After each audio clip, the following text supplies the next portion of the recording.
Welcome to Cape Independence Minutes. Clear insights on the Cape's journey towards self-determination.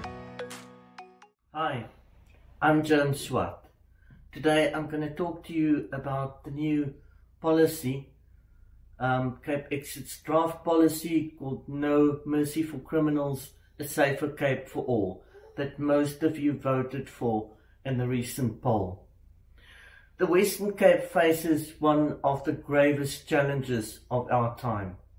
Violent crime that destroys families, communities and hope.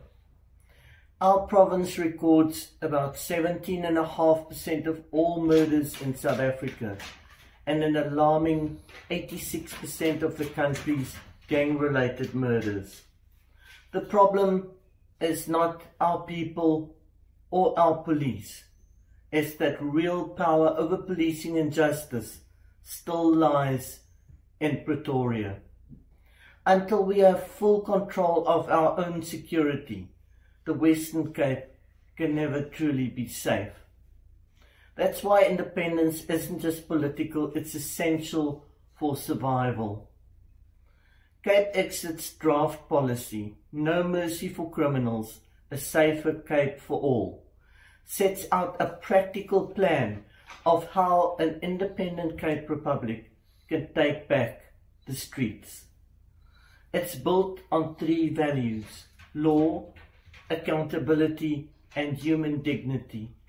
We must protect the innocent, deter the guilty and rebuild trust between citizens and law enforcement. Around the world, others have faced the same crisis and proven that change is possible. In El Salvador, decisive national control and community support dismantled once powerful gangs. Singapore achieved near zero violent crime through consistent enforcement and integrity in policing. And in New York City, the broken window strategy restored order street by street, showing that visible law enforcement and pride in communities can reverse decades of decay. The Cape's plan rests on three pillars. The first is to enforce. A professional, well-trained Cape Police service with rapid response capability, body cams and zero political interference.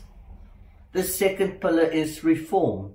Specialized courts that deliver justice quickly, consistent sentencing for serious offenders, and a victims' rights charter. The third pillar is prevent. Early prevention, youth programs, neighborhood safety zones, and reinvestment of seized criminal assets into community upliftment.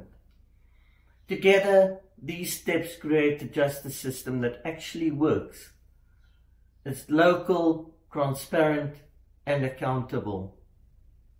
A Ministry of Justice and Public Protection will coordinate policing, courts, and border control under strict civilian oversight. Technology like crime mapping, body cam footage, and open data will ensure honesty and measurable performance. Every officer and every case will serve one goal: keeping our communities safe. This is our chance to design a justice system that truly reflects our values. Cape Exit invites every resident to read the draft policy. Think about what matters most to you and share your ideas. Together, we can make safety a right, not a privilege. No mercy for criminals, a safer Cape for all. Let's make it happen.